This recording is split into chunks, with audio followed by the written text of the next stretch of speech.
Bonjour, je suis terriblement excité à cause de ça. C'est le même genre de petit boîtier qui est activement recherché en ce moment même sur les pentes de l'Everest.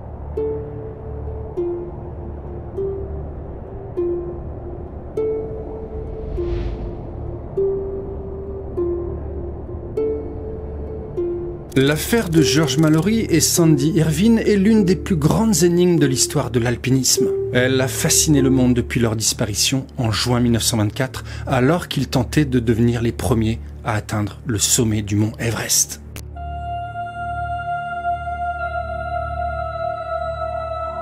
L'expérience nous apprend qu'il est possible de visiter un autre monde et de revenir.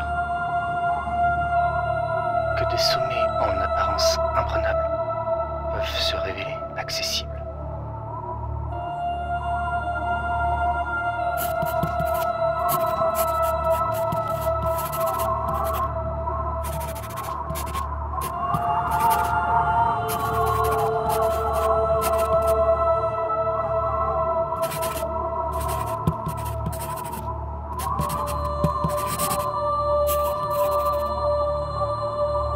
Mallory et Irvine disparurent le 8 juin dans une couche épaisse de nuages sur les flancs de la plus haute montagne du monde. Plus personne ne les revit.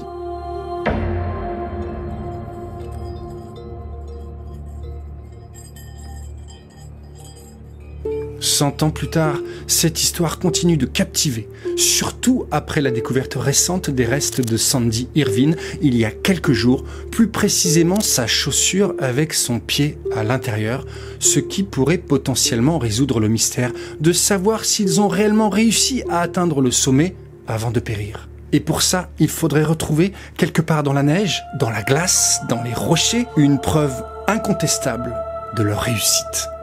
Un appareil photo. L'appareil sans doute le plus recherché au monde, le Kodak Vest Pocket Camera de Sandy Irvine. Beaucoup pensent qu'il aurait pu documenter des moments clés de l'expédition, y compris potentiellement la preuve que les deux hommes ont bien atteint le sommet avant de mourir.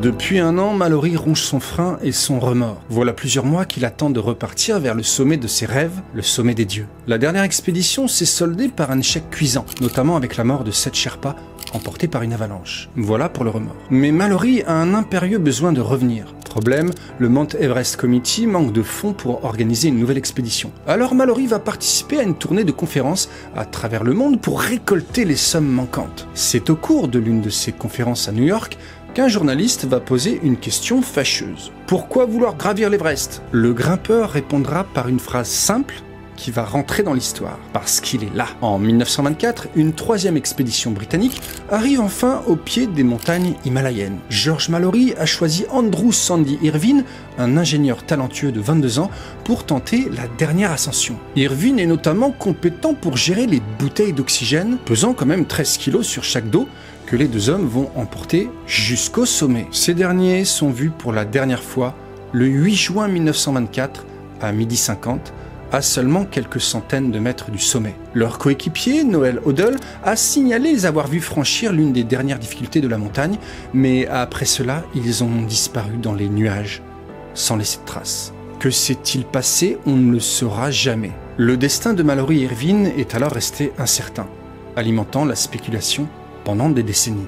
Ont-ils atteint le sommet avant de mourir ou sont-ils morts durant l'ascension sans jamais fouler le point culminant ? Les années passent et le mystère demeure quand, 75 ans après, on retrouve un corps.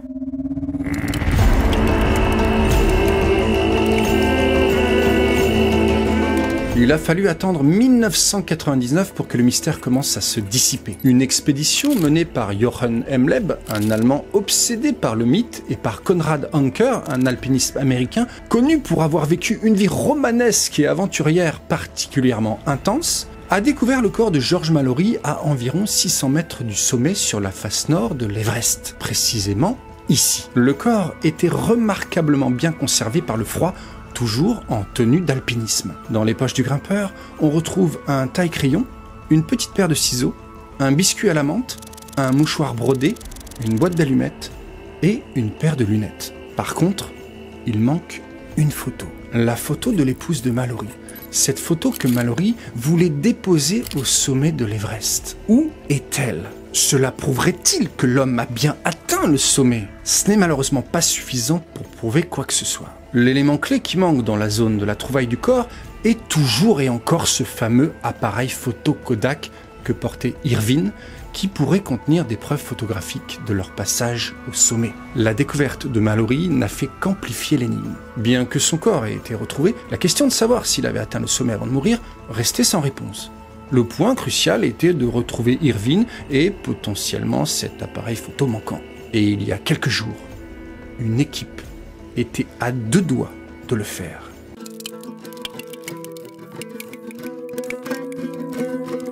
Le Kodak Vest Pocket Camera a été très populaire pendant la Première Guerre mondiale.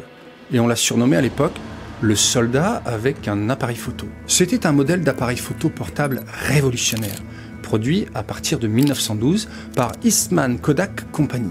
Il était léger, il était compact, en fait il était spécialement conçu pour être emporté partout, y compris dans des conditions extrêmes. En raison de sa facilité de transport et surtout de sa robustesse, c'est un modèle qui a rapidement gagné en popularité parmi les soldats et les aventuriers. Il utilisait des pellicules au format 127, permettant de prendre des photos de 4,5 par 6 cm, ce qui était assez innovant pour l'époque. En ce moment même, il y a des équipes qui recherchent cet appareil sur l'Everest. J'en ai un qui ressemble un peu à ce Kodak Vest Pocket. C'est un modèle qui a été produit 2 ans avant, en 1910. Je remercie mon papa de me l'avoir offert, tout comme il m'a offert d'autres appareils qui sont au fond de mon décor. Vous voyez, il y en a pas mal.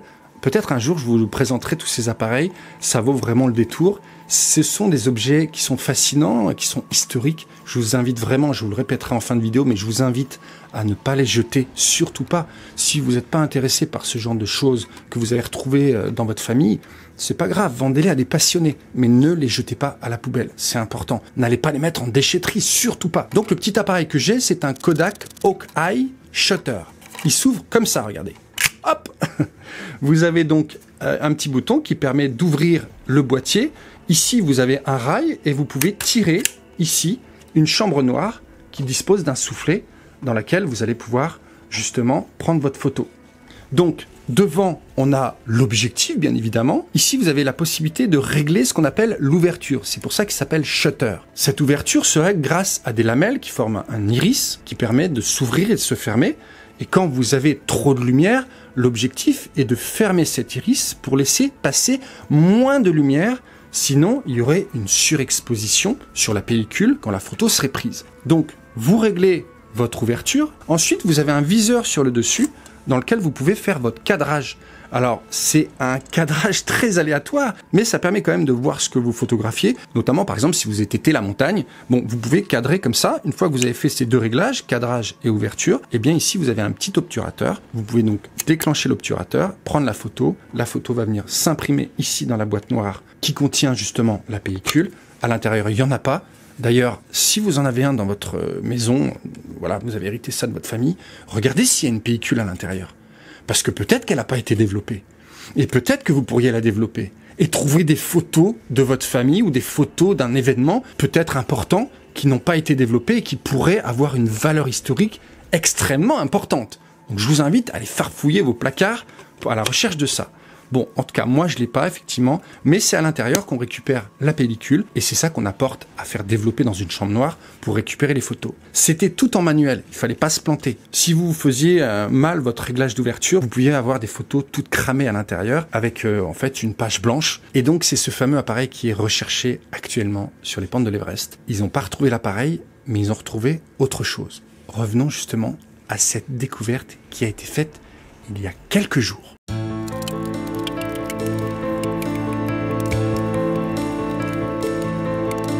Après un siècle de spéculation et de recherches infructueuses, une équipe documentaire du National Geographic, dirigée par l'alpinisme et cinéaste Jimmy Sheen, vient de faire une découverte historique. Alors qu'il tournait une émission pour la chaîne sur le glacier central Rongbuk, au pied de la face nord de l'Everest, ils ont trouvé une botte avec un pied humain à l'intérieur. Jimmy a soulevé la chaussette et a pu lire l'étiquette cousue dessus « A.C.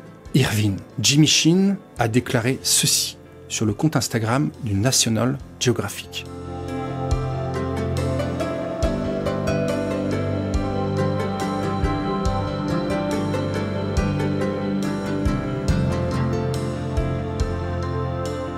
Ce pied a donc été formellement identifié comme celui d'Andrew Sandy Irvine, ce qui représente une avancée majeure dans la résolution du mystère.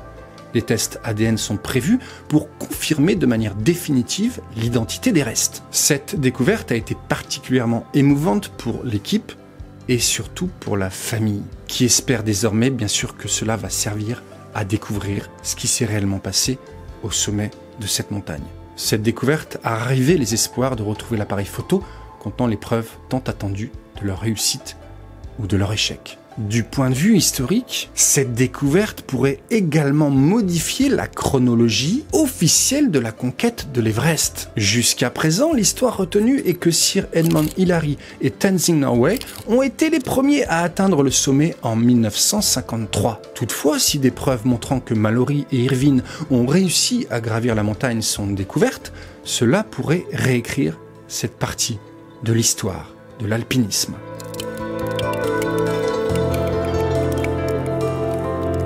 Même après la découverte du pied d'Irvine, beaucoup de questions demeurent. Le mystère de leur ascension n'a toujours pas été résolu de manière définitive. Si l'appareil photo n'est pas retrouvé, il se peut que le monde ne sache jamais s'ils ont atteint le sommet avant leur mort. Certains experts pensent que même si l'appareil photo est retrouvé et qu'il se trouve dans de relatives bonnes conditions de conservation, il pourrait quand même avoir été endommagé par un siècle d'exposition aux éléments. Néanmoins, la découverte d'une partie du corps d'Irvine constitue une avancée significative dans l'une des plus anciennes énigmes de l'Everest. Le monde de l'alpinisme, et le monde tout court d'ailleurs, attend désormais avec impatience de savoir si l'appareil photo d'Irvine sera retrouvé et si la question ultime « ont-ils été les premiers à conquérir l'Everest ?» pourra enfin être résolue.